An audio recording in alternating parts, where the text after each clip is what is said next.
मैं मोहम्मद मुमताज़ कासमी, इमाम जामा मस्जिद मोरना जो जानसठ रोड पर वाक़ है। तो मैं अपने सभी मज़हबी लोगों से ये अपील और दरख्वास्त कर रहा हूँ, सभी नमाजियों से, कोई भी रोड पर या रोड के आसपास भी कोई नमाज जुमा या नमाज ईद अदा ना करे, इसलिए कि आपके इस अमल से दूसरों को तकलीफ़ होगी, दूसरों का हर्ज होगा, उनका दिल दुखेगा।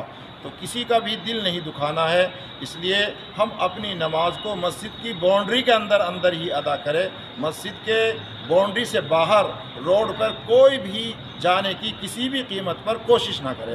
तो मेरी आपसे ये विनती है, दरख्वास्त है, उम्मीद है कि आप इसके ऊपर अमल करेंगे।